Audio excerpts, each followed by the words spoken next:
I am grateful to be here this morning to continue our conversation in our Adventure and Prosperity series. This is a wonderful tradition we have here at Mile High Church to stop and to step into abundance and prosperity together for ourselves and for our church and for our world. And indeed, that is our theme for this year's Adventure and Prosperity, Keys to the Future. And we're looking at our lives, our church, our world, and looking at the different principles of prosperity that support us in that regard. We started with Edwene Gaines, our wonderful guest speaker, on May 5th, and that was a great contribution to us. And then we've continued on with a conversation last week about the notion of the divine, this divine presence that expresses in, through, and as all things, and that we need to engage in a consciousness of abundance around everything in our lives by understanding that God is the source. And today, my topic is freeing ourselves. Once we understand that we live in an abundant universe, in a limitless universe where spirit is the source of all the good that we ever may desire, whether it's financial good or opportunities or stepping into wonderful abundant relationships or health or well-being, we have to learn to free ourselves into that living stream of energy and consciousness that pours through all of creation.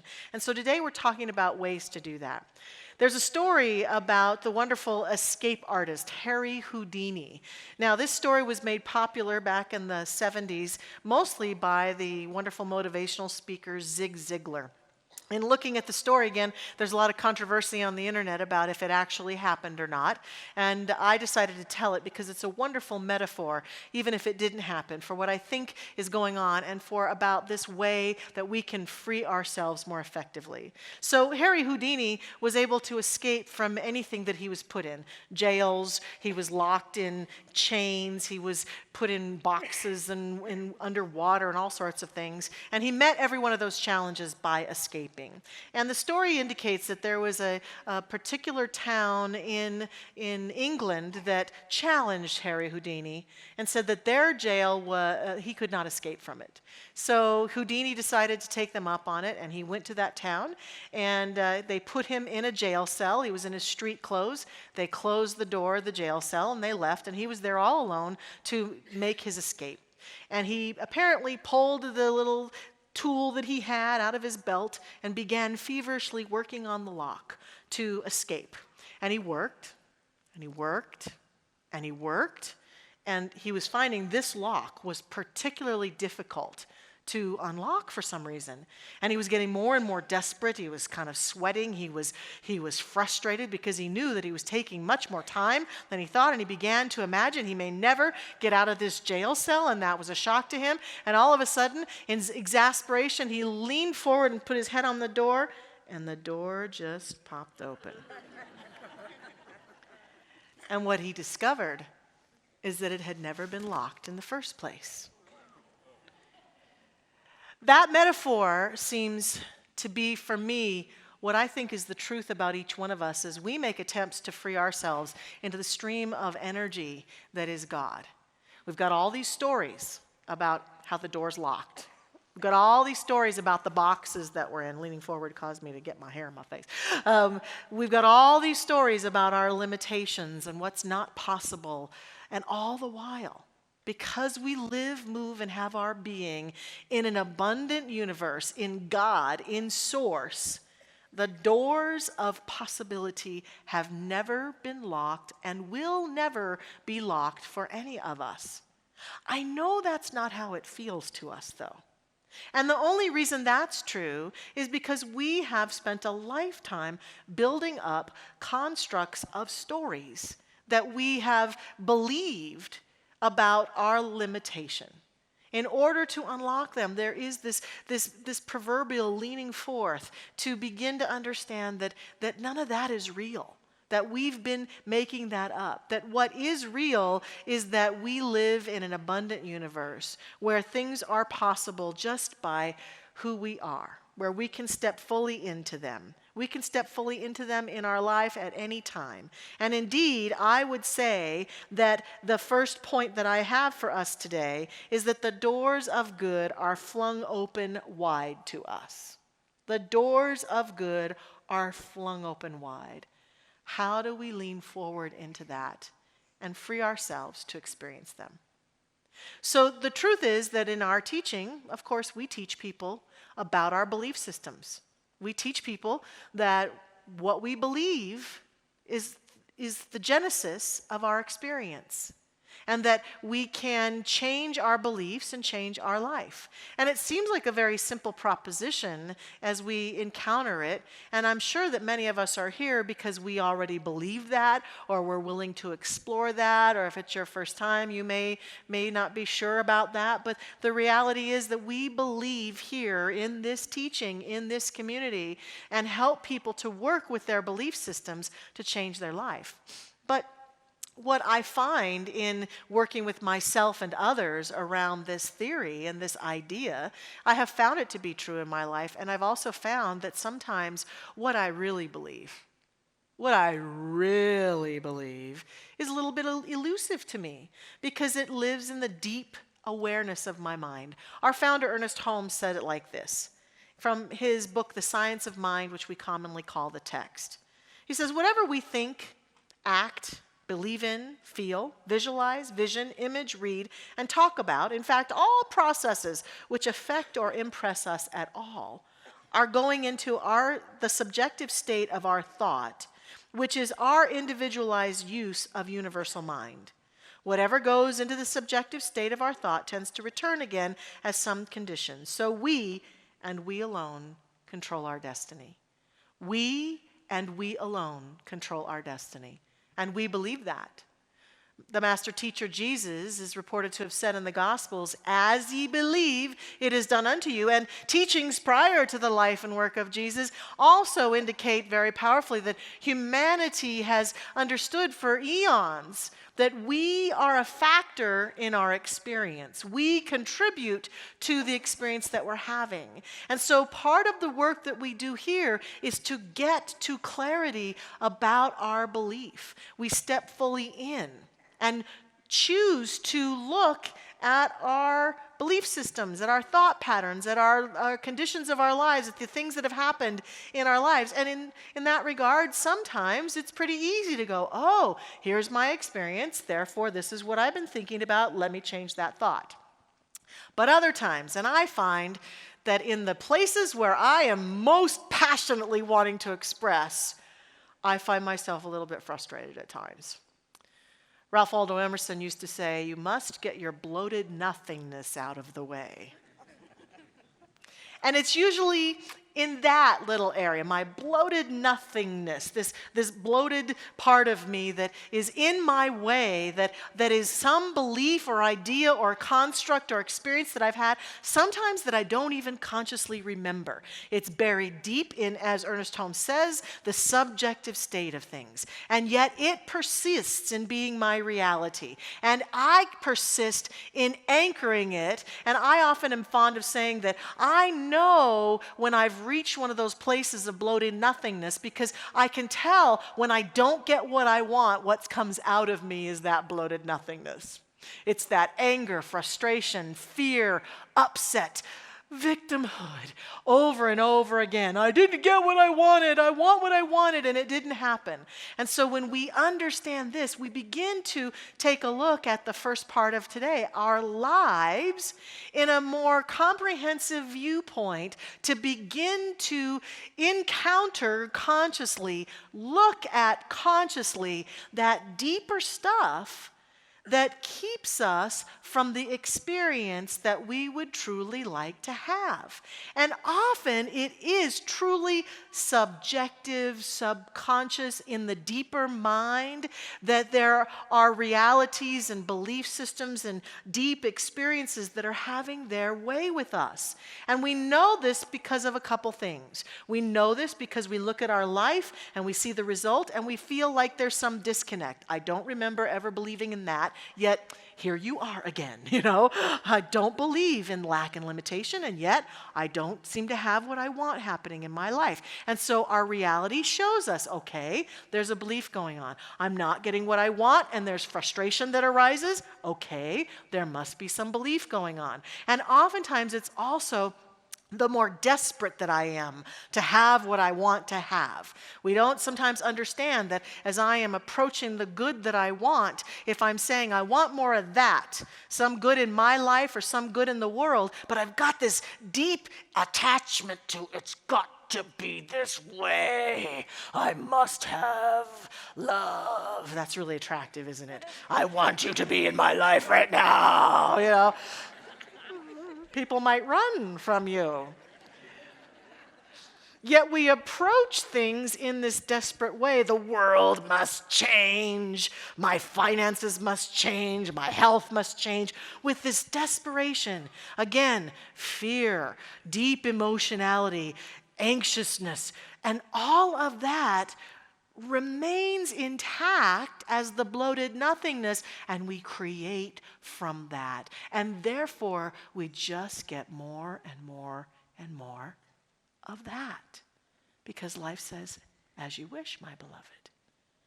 It's not just that I had a nice thought. It's the energy with which I have that thought that is also part of what I will create. And so what we do here to help people to change their lives is to help them change their thinking in a real and meaningful way. So we offer constant services like this and classes to really invite people to shine the light upon those things without attachment. To let go of our attachment. And it may sound a little bit like a paradox. Like, I can be passionate about what I want to create in my life, but not have attachment? How is that so? It is because we come from a place of trust and understanding in the way that life works and in the way that we work, that we can begin to approach things and look at things and shine the light that God is upon those things. Now, what I also have discovered about the things that mean the most to me, that I have the most rising energy, the most bloated nothingness about, is that I need help. We persist often in believing that it's somehow weakness to need help. That it's a weak thing to need help. But in terms of abundance principles and in terms of transformation at the most meaningful level, I have discovered in my life, when I want to change something or up-level something, I most often need help. I need a person who can talk me through it. I need someone to mentor me. I need a teacher. I need a counselor. I need some kind of support. But there's something also that's part of the collective bloated nothingness that lives here in America that we feel that to need help is somehow to show weakness. And yet, how can we possibly not be open to receivership of help and support in some way, shape, or form, and then ask constantly for money or good or change or transformation?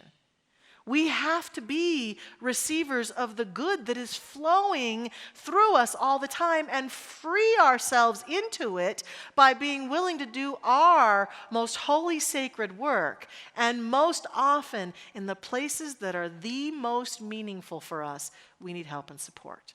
I worked for a company once that was a counseling company, and their motto was, no one can do it for you, and you can't do it alone. And so we come together in community to support ourselves in doing this deep transformational work and getting that bloated nothingness out of the way and stepping forward into our life in the fullness of who we are. Now, just take a moment with me to imagine what our life and our world would be like if people got their bloated nothingness out of the way. I imagine that people would live in a state of love and respect and honor for themselves and each other. We would see greed falling away. We would see attachment to taking things that are not ours. We would see integrity rise, love rise. We would see connection rise. And we would see a lot of the things that bother us about the world fall away. And while we want that for the world, each one of us has to be willing to enter into that kingdom for ourselves, to do that work ourselves, to be willing to heal the past. And we talk a lot about how to do that. And we have a lot of ways that we do that. Forgiveness is probably one of the best ways. And Edwene Gaines talked about that beautifully, letting go of resentments, because we begin to understand that, see, we don't get to have it both ways. We don't get to spend day after day after day hating, criticizing our body and trying to do all the right things with food and diet and then have good health. It doesn't work that way. The hate and the criticism and the dislike wins out because it's an energetic that's underneath the surface. It's part of the bloated nothingness. We don't get to continue to persist in our beliefs that we're not good enough, we're not lovable, no one likes us, we can't do it, we aren't enough, and then present ourselves to the world and have meaningful, powerful relationships, work opportunities, or be an attracting place for financial abundance. Because that belief in unworthiness that persists, it wins out. We don't get to have it both ways.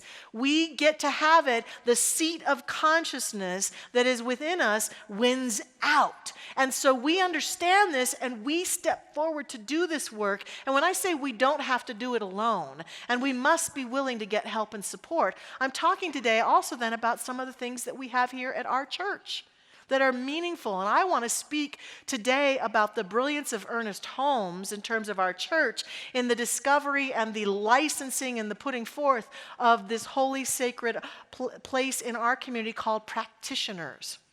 I've often had people say, what do those people do? What is a practitioner prayer partner? Well, for one, they practice this teaching. They dedicate their lives to practicing what we're talking about every Sunday here to the best of their ability on behalf of their life and on behalf of the lives of our congregation and indeed our world. They practice it through living it out, talking about it, and they practice through prayer, because what we understand prayer to be is not something that we do that changes God or gets God to bring us the goodies. In fact, that sometimes causes such a dissonance between us, because when we don't get what we want, rather than looking at ourselves, we'll often look out there at some invisible being and say, why won't you give me my goodie? I want my goodie. And life says, you got to be the goodie, baby. You got to be it. You know, we don't get what we want. We get what we are. We get what we are. And so when what we are continues to be fear and criticism and lack and limitation and unworthiness and a sense of disconnect and not enoughness, that's what we get more of. And so what these practitioners are charged to do in this holy, holy office that Holmes created is to stand with us in that place of oneness and use this powerful tool of prayer to support us in seeing the wholeness that we really are and looking, examining from an objective place that bloated nothingness. And think about that. That may seem crazy or challenging or hard, but think about if I stood before you, those of you who know me already and love me and support me, and said to you, oh, I'm really struggling in this area. I'm not seeing myself as good enough or lovable enough or whatever it might be. Isn't it one of the easiest things when you love and admire someone and you see the truth of them and they can't see it for themselves to stand as witness to their truth? It's one of the most loving, holy things to do.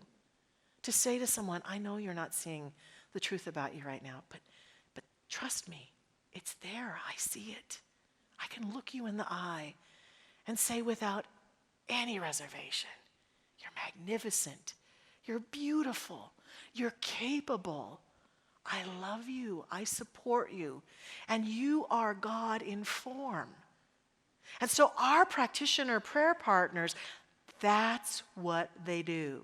They do it from that holy, prayerful space. They stand with us. They can help us, if we have more time with them in a session, to explore what is the background that causes me to have this belief, what might be contributing, because sometimes when that bloated nothingness is deeply in the subjective and is having its way with us, we need someone to ask us some good questions.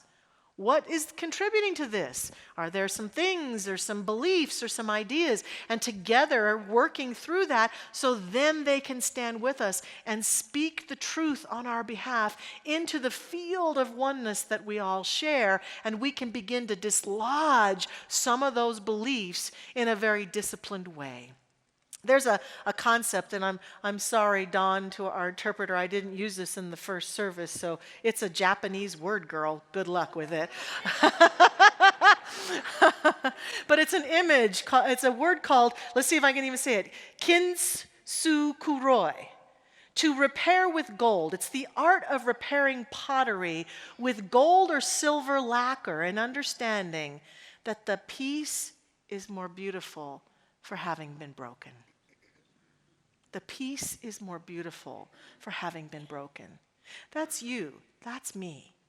We all have this bloated nothingness that has its way with us, that gets in the way of our ability to see ourselves in the true light of who we are.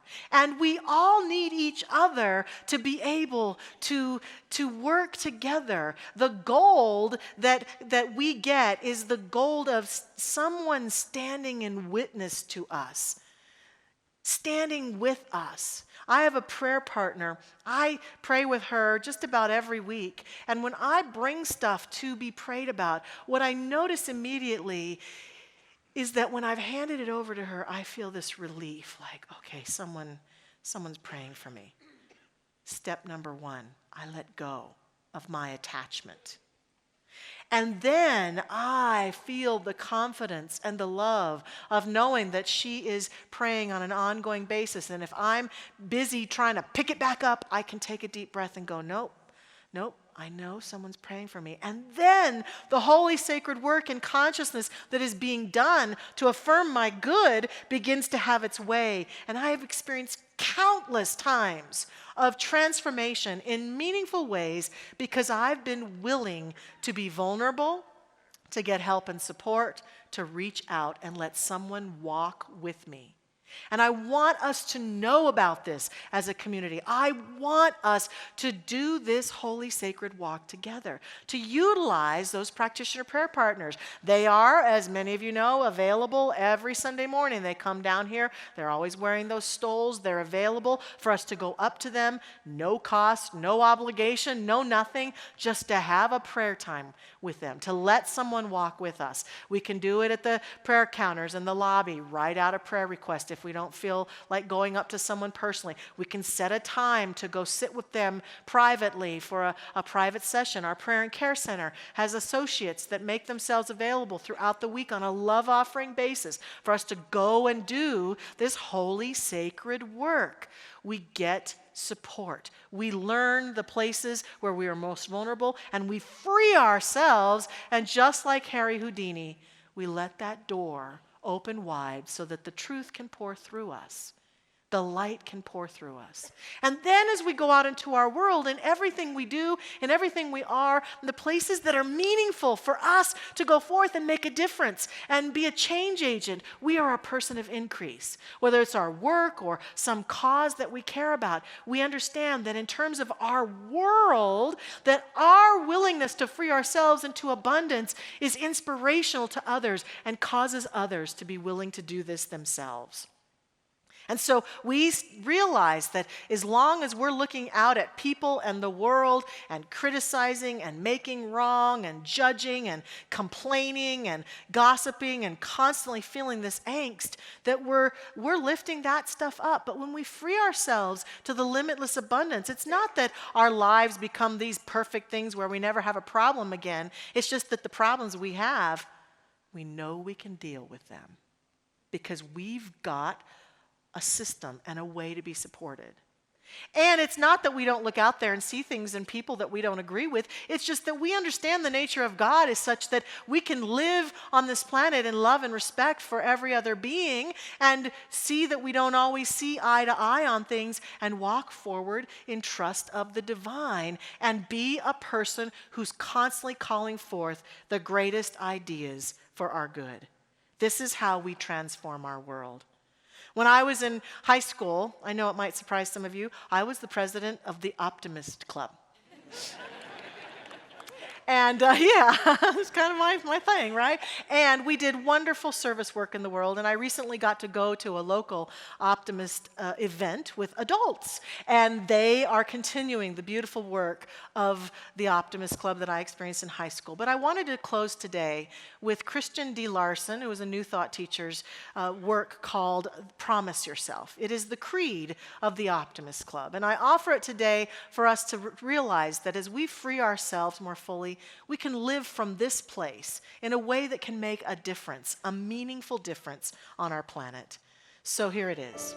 Promise yourself to be so strong that nothing can disturb your peace of mind, to talk health, happiness, and prosperity to every person you meet, to make all your friends feel that there is something special in them, to look at the sunny side of everything and make your optimism come true, to think only of the best, to work only for the best, and to expect only the best, to be just as enthusiastic about the success of others as you are about your own, to forget the mistakes of the past and press on to the greater achievements of the future, to wear a cheerful countenance at all times and give every living creature you meet a smile, to give so much time to the improvement of yourself that you have no time to criticize others, to be too large for worry, too noble for anger, too strong for fear, and too happy to permit the presence of trouble. This is who we can be in our world if we allow ourselves to be and do that.